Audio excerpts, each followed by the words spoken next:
Today it is our honor to be interviewing Roger Latham Brown. Roger was born on March 9th, 1928. Roger served in the U.S. Navy during the World War II era from 1946 to 1948. Today's date is November 14th, 2012. This interview is being conducted by Jeff Gerlach and assisted by Millie Warwick as part of the Veterans History Project in connection with the American Folklife Center at the Library of Congress and under the sponsorship of the Clifford Thompson American Legion Post 43 and the Miami County Veterans History Project. Good afternoon, Roger. Yeah. We're happy to meet you and we're looking forward to hearing your story. Thank you. Why don't we start by just giving us your early background, where you were born, your childhood and your family, your schooling, and leading into your service. All right. I was born in Cleveland at St. Luke's Hospital, which was largely a maternal hospital at the time. And when I was born there, I grew up on East 103rd Street in Cleveland, and long afterwards I was married. And when we were married, my son Jeff was born in 1957, and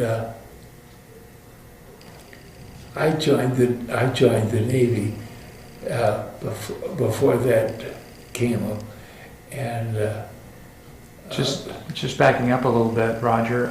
Did you have any siblings, any brothers or sisters? No.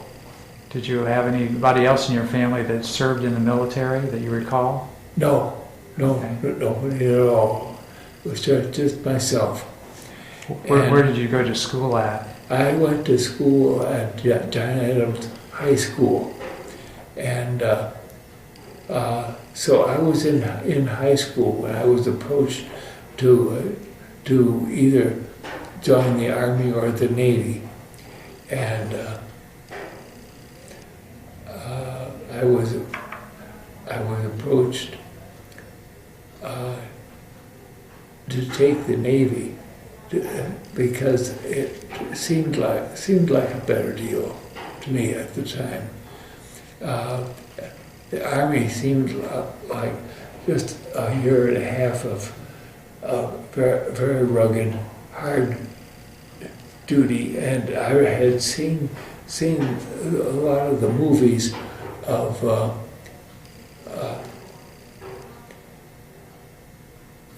the shore landings that had seen very, very, very heavy stuff. I thought in the Navy I would get away from that stuff and get into some very, very clearly defined duty, which I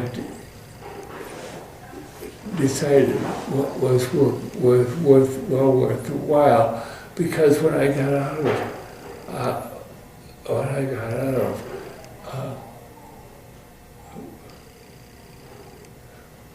boot camp, I was joined into the Navy Service Club, the Navy.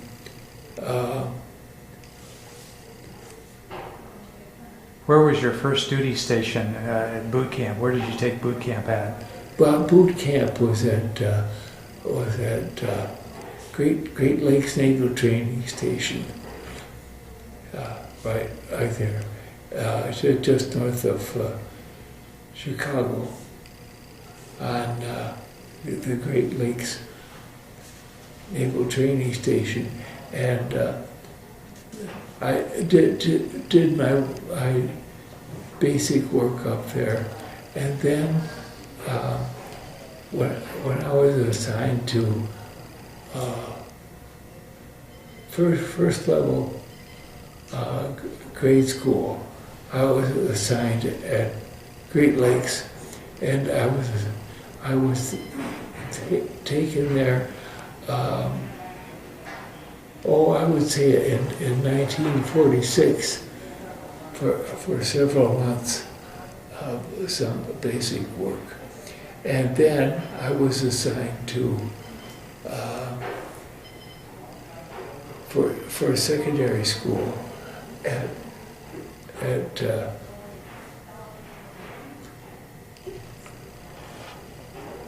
Was that at Great Lakes as well, or? no, that wasn't at Great Lakes. That was taken place at Atlanta, not Atlanta, Georgia, but went to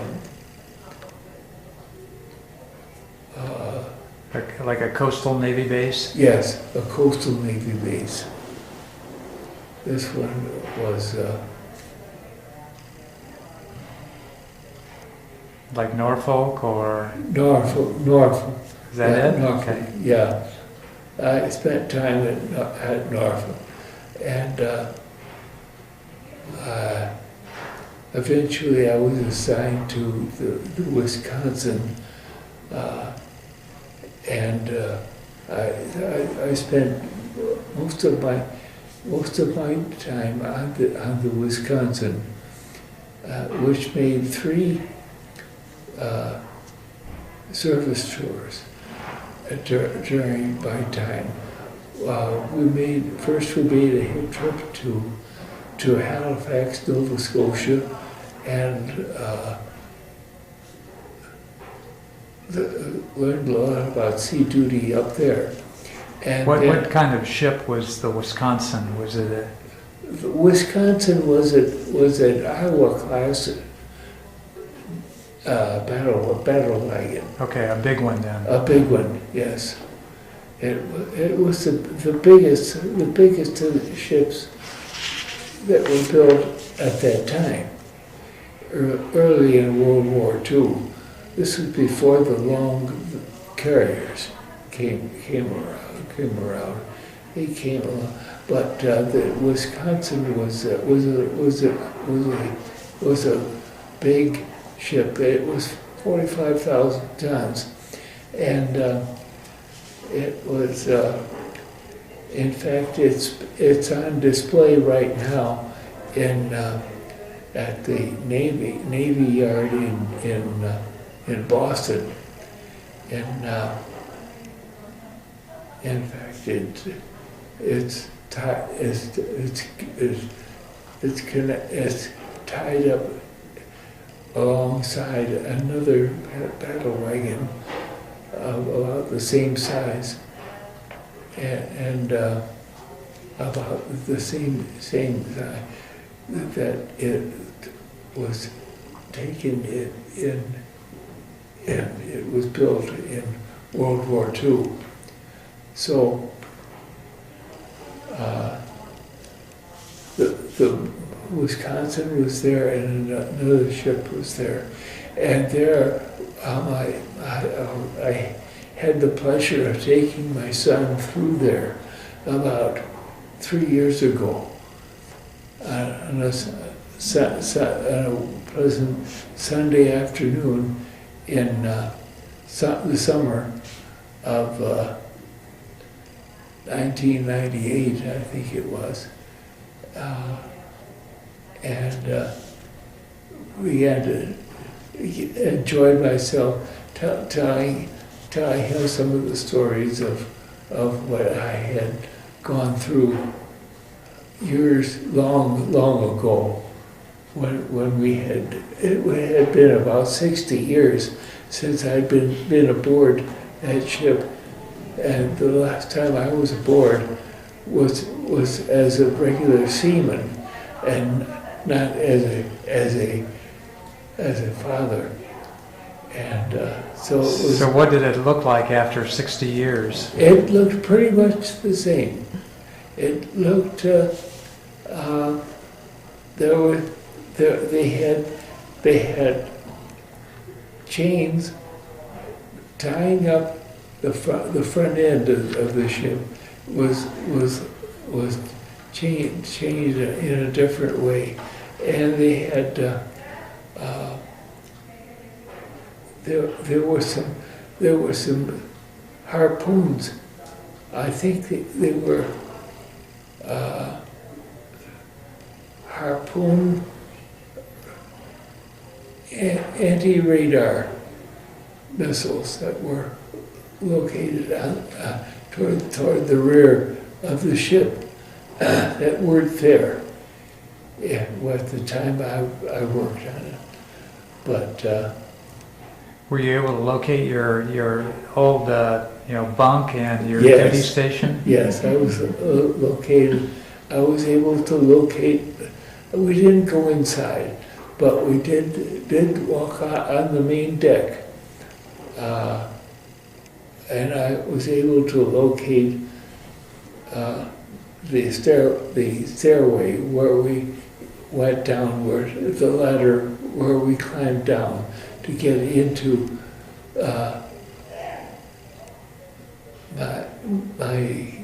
I think it was P-38 was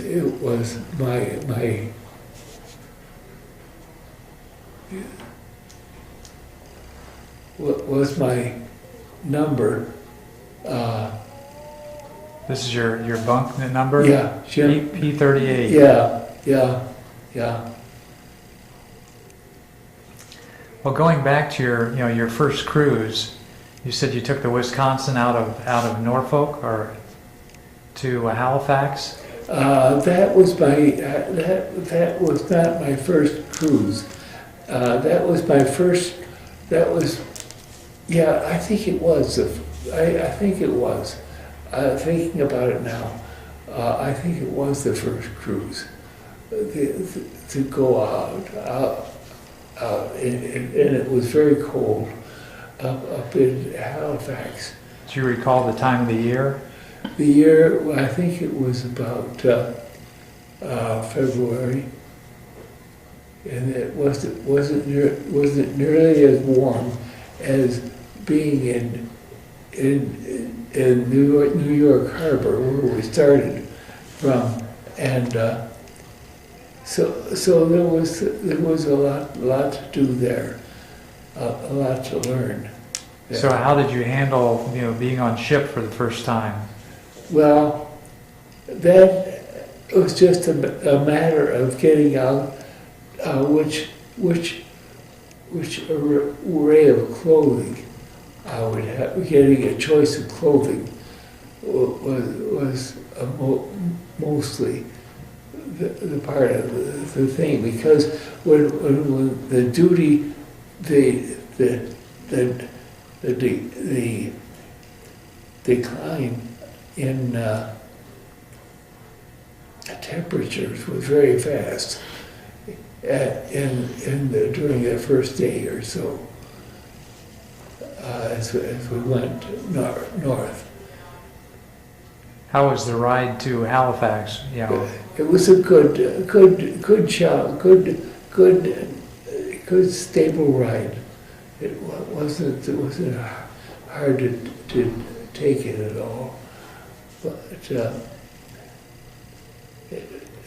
it was a stable ride. It was a good ride. You mentioned your assignment was part of the fire control group. Yes. What were your duties aboard ship? Well, my duties were to work on the fire control radar, fire control radar, and we took care of making sure all the equipment was working right. All the weapon systems? Yes. Okay. So it wasn't fire control as we think of it. We were talking about weapons fire control. Weapons fire control. That's right. So what kind of weapons systems did you support? We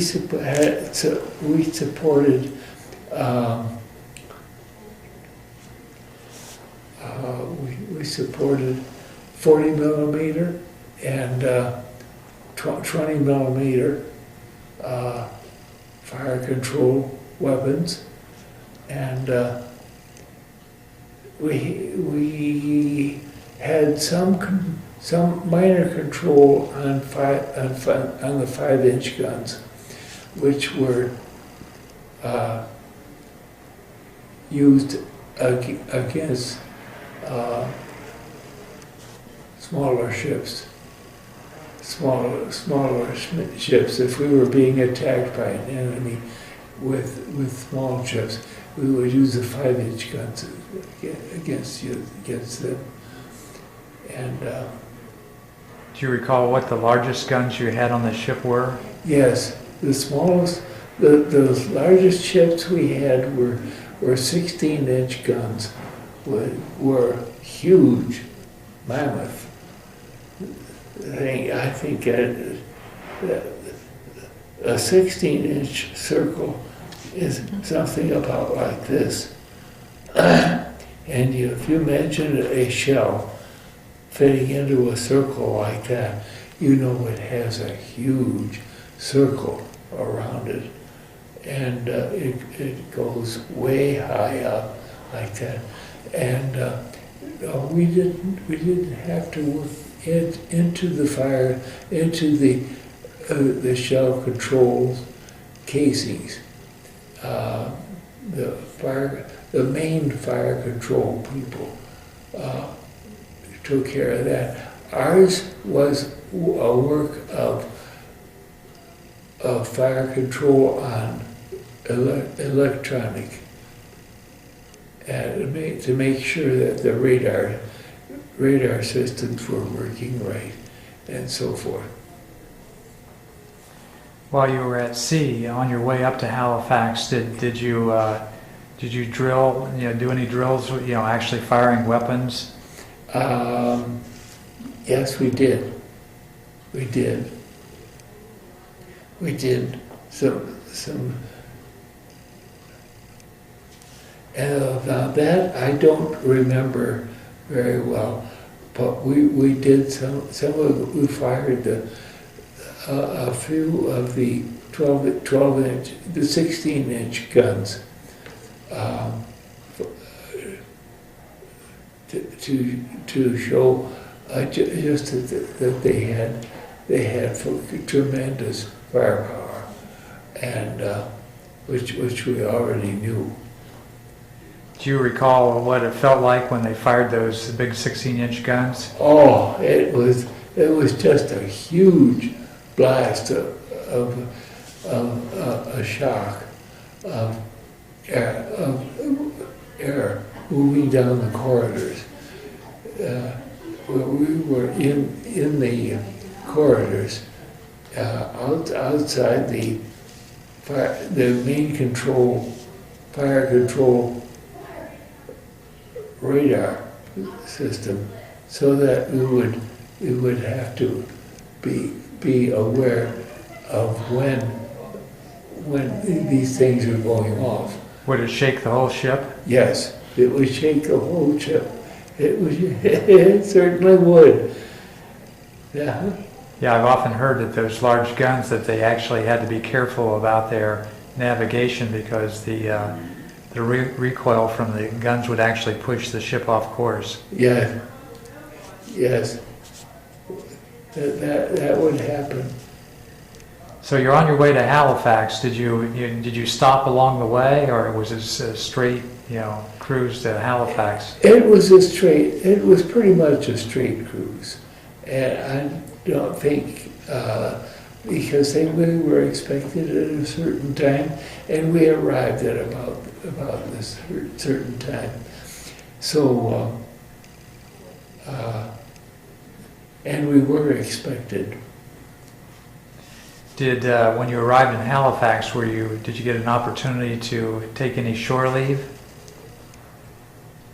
No. So you stayed on ship then? We stayed on ship, yes. Yes, we stayed on ship. Now, we had some shore leave at the other places that we stopped at, but not to Halifax. We went over to, later in the cruise, I went on another cruise going to Ponce, Puerto Rico, and we stopped just outside the harbor to take in a couple of take in some helpers, and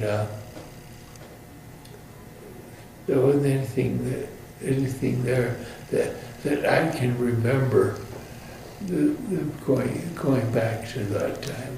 Well, after you left Halifax, did you come back to New York or Norfolk and then, take your next cruise? We came back to New York, and set about for our next cruise. So what did you do in Puerto Rico? In Puerto Rico,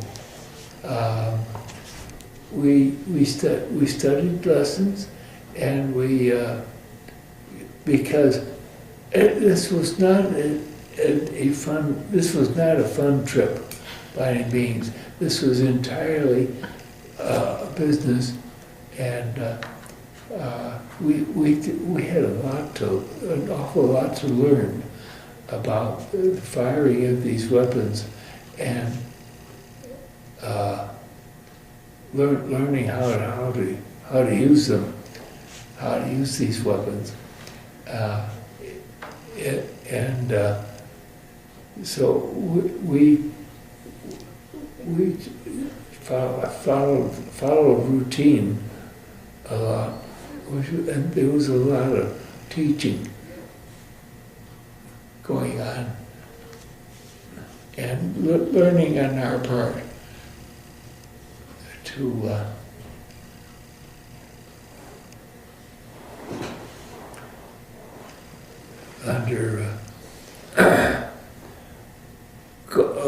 in the between trips, between the Halifax trip was the first one, and we went to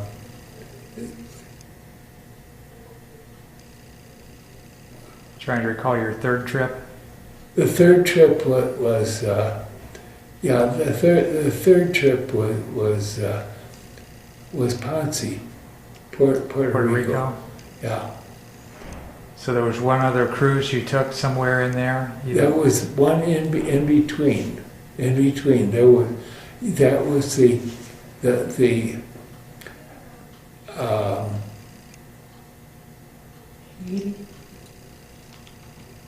it was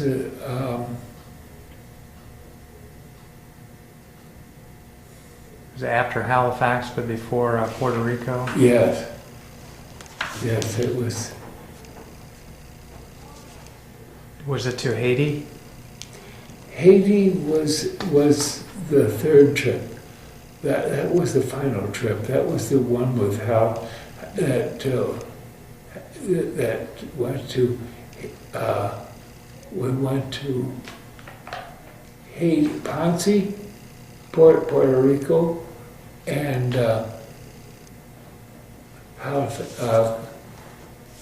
Haiti? Haiti, yeah.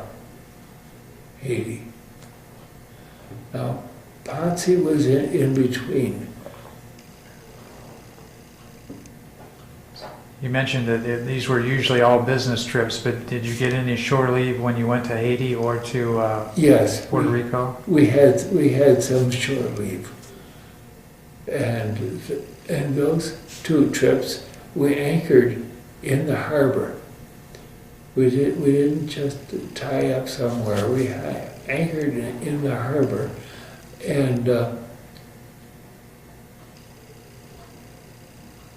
I think it was in Haiti that we took the bumboats. Bumboats were small ships that would to carry us back and forth to the land where we would climb onto up here. Sure. And What did you refer to those as, Roger? Bomb bumboats. bomb bolts. Bumboats. Bumboats. Okay. Bumboats. I never heard that term before, so that's interesting. Yes. Okay. Bumboats were used by they carried initial passengers. Initial passengers were some of the people who lived down here, down in that territory, and they arrived,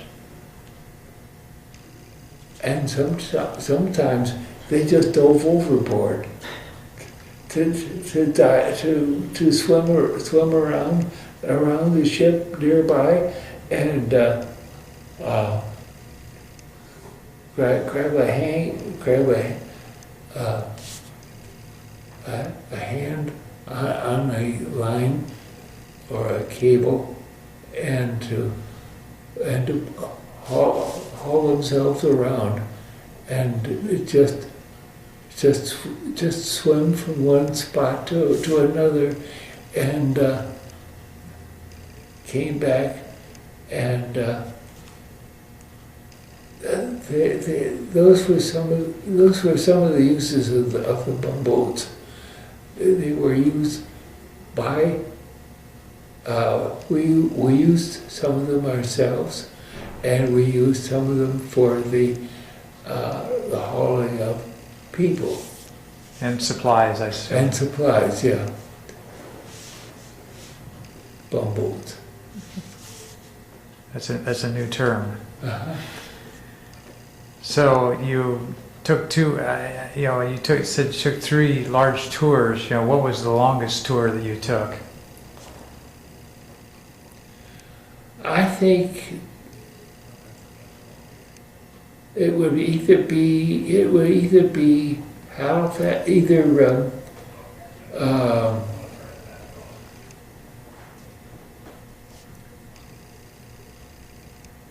I guess out of your 3 years of duty, how much time did you think you actually spent at sea or out of port? I spent about 6 weeks, six or eight weeks. For each cruise? Yes, Okay. yeah, for the 3 cruises together.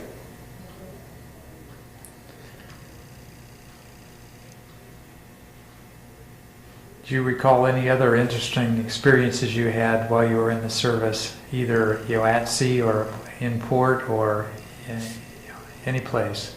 No, I would say at sea. At sea were the most interesting cruises, and I was in aboard ship. Anytime I was aboard ship, that was interesting because I was always learning something. How did you feel about being in such close quarters with so many people all the time? That didn't bother me.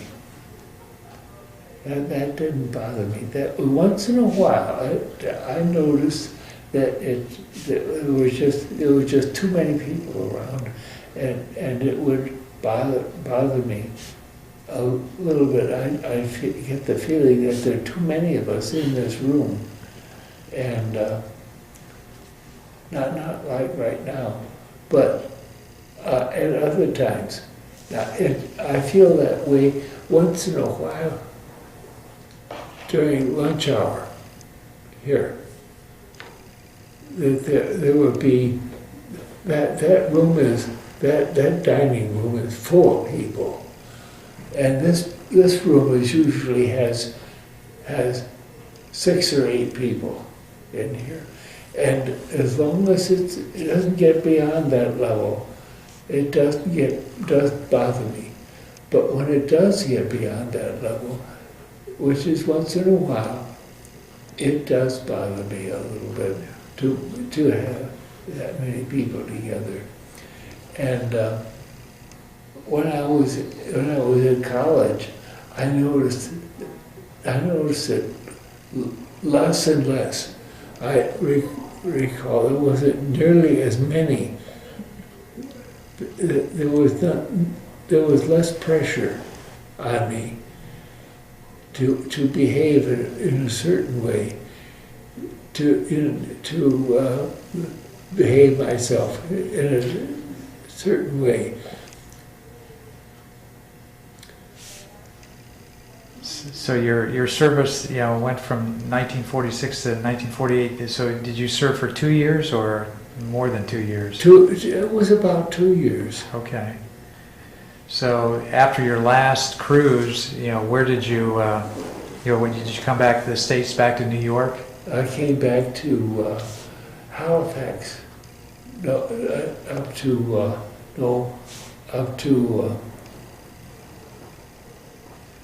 Do you recall where you were discharged from? I think it was from.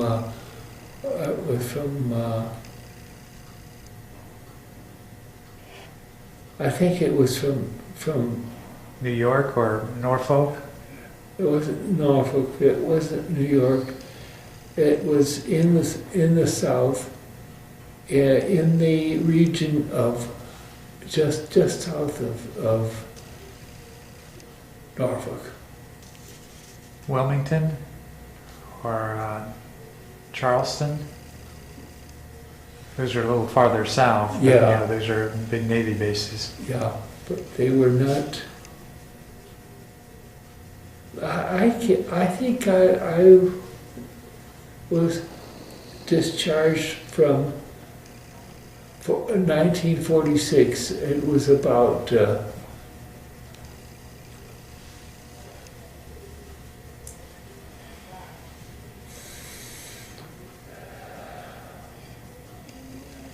No, Nova Scotia. No, it was from south of New York, but I can't tell you. Can't remember the base. I can't tell you the base. So did they try to convince you that you should spend more time in the service before you were discharged? No. No. Did you give it any consideration? No, they did give me some consideration, and asked me to give it some thought, and I didn't. I wanted to get home. I wanted to start my life, because I already interrupted. I put up more than 2 years between high school and college, and I wanted to get back to my college and get going with that again. So do you recall how how you got home from the service after you were discharged? I took the train Back to Cleveland? back to Cleveland. Yeah. That took the Cleveland. Took the train back home to Cleveland. I'm sure you had a happy reception. Were your parents expecting you? Yes. My mother was very glad to see me come back, and she stayed with me all through college. And Where did you attend college at? Case Tech, Is it now Case Western? Case Western, yes. Yes. Only back then it wasn't Western. It was Case and Western Reserve were two colleges which shared almost the same doorsteps. In fact, we shared the same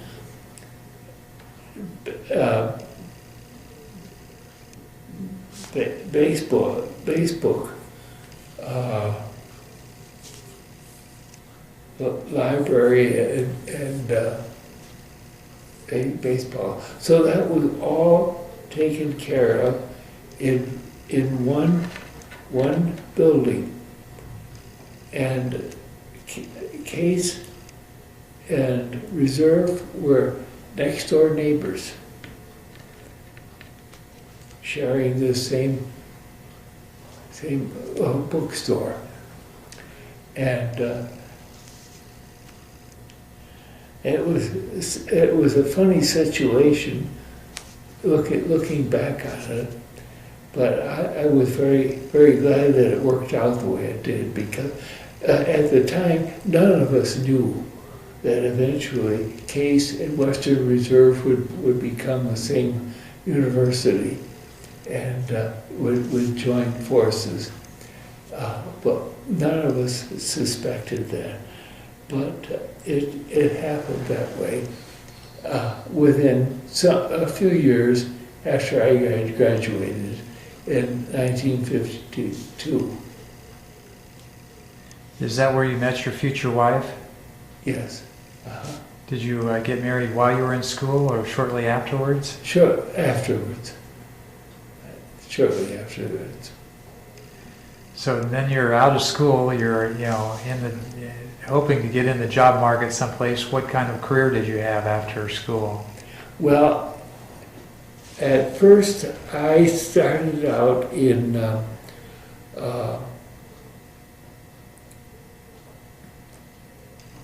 at NASA, which was at the time the National Authority for something or other, I don't remember. It was NACA, and it became NASA. But where was your place of work? Do you recall? it was my place of work was in.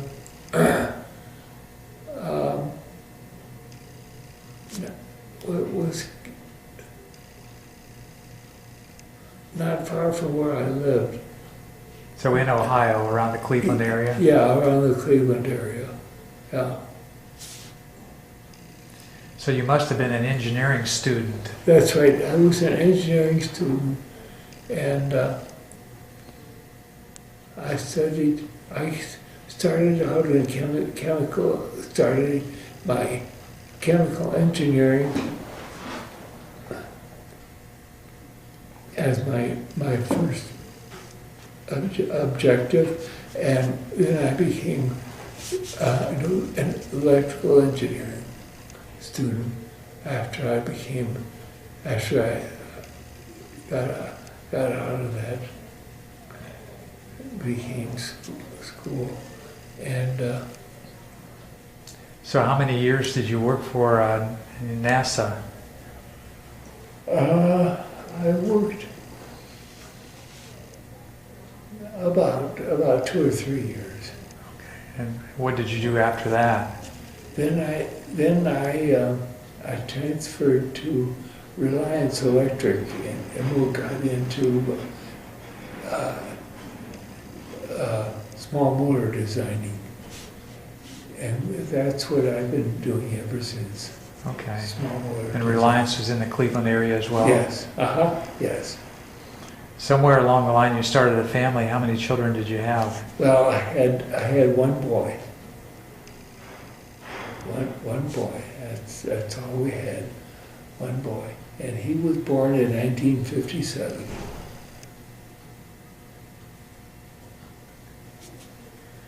Well, looking back on your military career, what were the most valuable lessons that you took away from being in the Navy? Just being there, I think was most valuable to me. Just being in there, And then I've often wondered what it would be like for a young person entering into the Navy today. Because right now I have no idea what it's like. Probably a lot different, but a lot the same as well. Yeah, that's true. A lot of it different. That's right. Well, Roger, we've enjoyed, hearing your story. It's always interesting to hear the experiences that, former military people have, because they're all different. Yes. And yours is interesting as well. Oh, I'm glad. On behalf of the American people and the Veterans History Project, we'd like to thank you for your interview. Well, thank you very much for allowing me your time.